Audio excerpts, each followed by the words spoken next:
peace be upon him, and Allah knows best. وقال تعالى إلا ما ذكيتم وما ذبح على النصب وما ذبح على النصب وأن تستقسموا بالأزلام ذلكم فسق. In Surah Al-Ma'idah, the third verse, Allah Ta'ala says, unless you are able to slaughter it before its death. We slaughter the animal before its death, meaning alive. And that which is sacrificed or slaughtered on an-nusab. I will explain this what it means. Which is a stone altars. An-nusab is a stone altars. I will tell you the correct story from Tafsir Ibn Kathir, inshallah. Now, forbidden also is to use arrows seeking luck or decision. All that is fisq. This is disobedience of Allah, and this is fisq, meaning sinning. قال ابن جريج ومجاهد, the students of Ibn Abbas, they say, كانت النصب حجارة حول الكعبة. Those nusab that Allah mentioned in the Quran, they were stones surrounding the Kaaba. Now Ibn Jurayj قال, the student of Ibn Abbas, he said, وهي 360 نصبا كانت العرب في جاهليتها يذبحون عندها وينضحون ما أقبل منها إلى البيت كعبة بدماء تلك الذبائح ويشرحون اللحم ويضعونه على النصب حجارة وكذا ذكره غير واحد من العلماء. Now he says, Ibn Jurayj, there were 360 nusab, stone or statue that they worship in the time of ignorance. Now they used to slaughter the animal right next to this stone or nusab. وَيَنْضَحُونَ مَا أَقْبَلَ مِنْهَا, and they splash the blood on the stone through the Kaaba with the blood of that animal that they sacrificed. وَيُشَرِّحُونَ اللَّحْمِ, and they used to cut the meat. They cut the meat and they used to put it on these stones or nusab so it can get dry so they can eat it. وكذا ذكره غير واحد, and many ulama of the seerah, they have said this matter and it's authentic. وقال رحمه الله فنهى الله المؤمنين عن هذا الصنيع. Allah subhanahu wa ta'ala has forbidden the believers to do such things. وحرم عليهم أكل هذا الذبائح, and Allah has made it forbidden to us to eat such meat that has been slaughtered this way.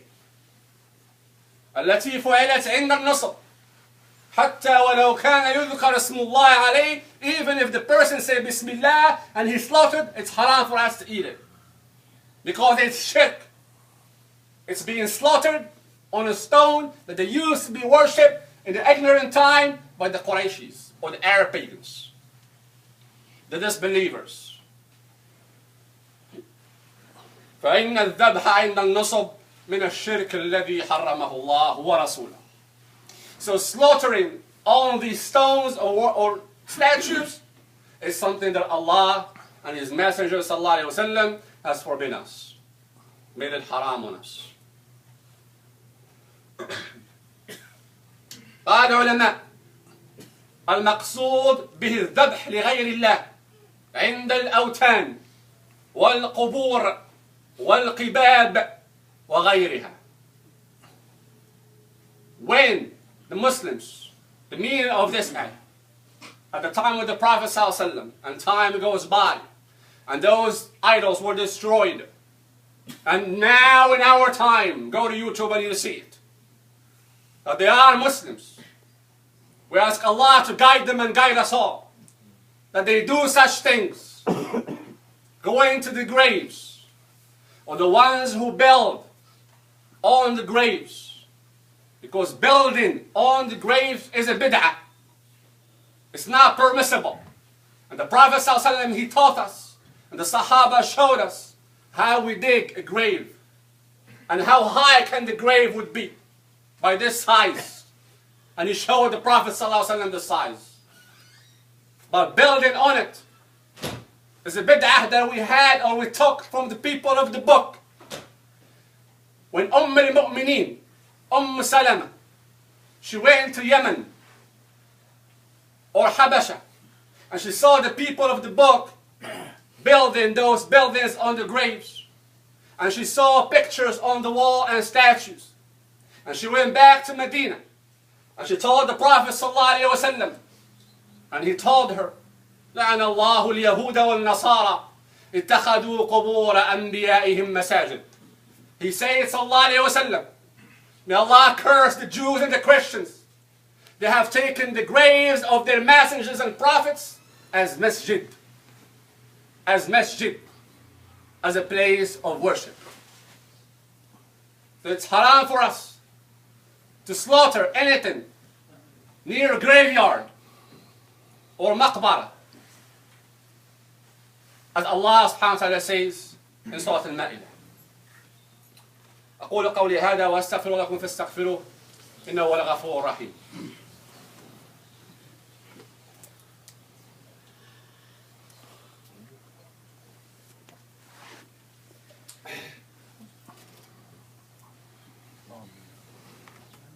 بسم الله الحمد لله والصلاة والسلام على رسول الله وعلى آله وصحبه وعلى بعد.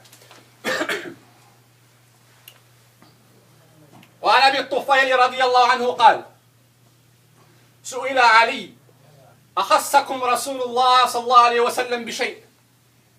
فقال: ما خصنا رسول الله صلى الله عليه وسلم بشيء لم يعم به الناس كافة إلا ما كان في قراب سيفي هذا. قال: فأخرج صحيفة مكتوب فيها: لعن الله من ذبح لغير الله، ولعن الله من سرق منار الأرض، ولعن الله من لعن والده، ولعن الله من آوى محدثا أي مبتدعا.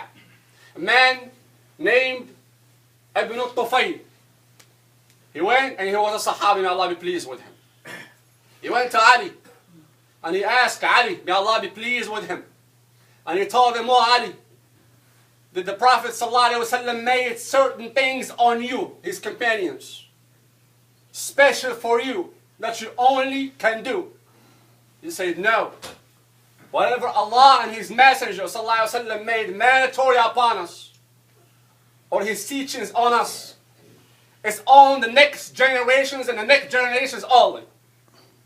Meaning all the Muslims. Meaning the teachings of the Prophet ﷺ that he taught his companions. It's for us too, as Muslims. And he grabbed his sword. And he had a piece of paper that he wrote in his sword. He heard from the Prophet ﷺ. And he told him, لَعَنَ اللَّهُ مَنْ ذَبَحَ لِغَيْرِ اللَّهِ. Allah has cursed for the ones who slaughtered rather than His name. Shirk. Sacrificing for someone else, not for Allah subhanahu wa ta'ala. And he said, لَعَنَ اللَّهُ مَنْ سَرَقَ مَنَارَ الْأَرْضِ. Allah has cursed whomever has stealing, robbing something precious to someone. Stealing is cursed by Allah. And he told him, وَلَعَنَ اللَّهُ مَنْ لَعَنَ وَالِدَهُ. And Allah has cursed whomever has cursed his father. When the son curses his father, Allah curses the son. وَلَعَنَ اللَّهُ مَنْ آوَى مُحْدِثًا. And Allah has cursed the one who befriend the innovator, the mubtada', the muhdath, the ones that commit bid'ah in the deen. Allah subhanahu wa ta'ala cursed the one who befriend him. When the Prophet ﷺ was teaching the Sahaba and telling them about the fitan and the crisis that are going to happen to the Muslims in the future, now Hudayfa radiallahu anhu, may Allah be pleased with him, he asked Rasulullah ﷺ, oh Rasulullah, tell me something, teach me, what do I have to do when I reach this time and this moment of fitna and this moment of crisis? Now the Prophet ﷺ said, تلزم جماعة المسلمين وإمامهم. You stick with the jama'ah of the Muslimin and his Muslim leader. And last week I explained what is the jama'ah means. Are the ones who follow the three sources in our deen. The book of Allah, the teachings of the Prophet ﷺ with the understanding of his companions. Those are the jama'ah. And their imam, meaning their leader. And then the Prophet ﷺ said, Hudayfa asked him, and he was a smart Sahabi. He said, "Oh Rasulullah, what if there is no jama'ah and there is no leader?" That's how the Sahaba were thinking. They were smart. What if there is no jama'ah and there is no leader? Fitna. You don't know what's going on in the fitna. People just give up and start fighting each other. For one purpose, the dunya. Then the Prophet ﷺ told him, قال تترك هذه الفرق كلها ولو أن تعض على أصل شجرة حتى يأتيك الموت. And the Prophet ﷺ told him, leave all these sects and groups. Leave them. Walk away from them. And stick with the jama'ah. One jama'ah. He said, leave those sects and leave those groups. Political or non-political. Then he told him, sallallahu alaihi wasallam, if you find a tree, even if you find a tree, sit down underneath it from the shade and save yourself until you die. That's what the fitna does to the Muslims, and we see it now in the news with our own eyes. May Allah be pleased with our Messenger sallallahu alaihi wasallam. He doesn't speak from his desires. He speaks with the revelation from Allah. The other type of shirk is an-nadhr li ghayrillah. To vow. V-O-W. To vow for someone else rather than Allah subhanahu wa ta'ala. Meaning, when you sin, and you say, this is between you and your Lord. Tender, you vow. You say, oh Allah, I sinned, astaghfirullah, you commit the tawbah. Oh Allah, I will promise you to fast 3 days. That's nadhr. That's a vow. How can you do it to someone else rather than Allah? Obviously, that's shirk. So that's a solemn promise to Allah subhanahu wa ta'ala only. That's another type of shirk. To do a vow for someone else rather than Allah. Number 3 is obviously to do sajda and to do ruku' rather than Allah subhanahu wa ta'ala. Number 4, and you will be shocked when you hear this, because it does happen, is at-tawaf. You know, when we go to Kaaba, we do tawaf around the Kaaba. What the ulama have said, and they witnessed it, that some innovators, like the Prophet ﷺ said, do not be friends with them. Some of them travel, and they do tawaf around the graves, asking this dead person who maybe was a scholar or a pious servant of Allah, and it's not his fault, he's dead. But they go to him and they ask him instead of asking Allah.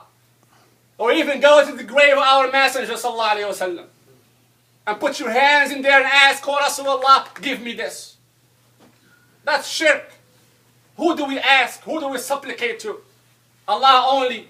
Where do we make the tawaf? Around the Kaaba.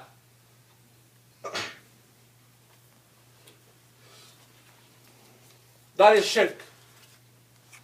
Allah subhanahu wa ta'ala says in the Quran, أعوذ بالله من الشيطان الرجيم, إن الذين تدعون من دون الله عباد أمثالكم فادعوهم فليستجيبوا لكم إن كنتم صادقين. Concerning this issue and this matter, Allah subhanahu wa ta'ala says, indeed, those who you supplicate to, rather than Allah, they are slaves just like you.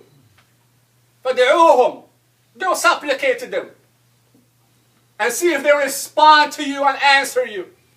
إن كنتم صادقين, if you were truthful. A person with the mind will never do such a thing. Only if he is worshipping his own hawa, or he is worshipping the shaitan, la'ana Allah.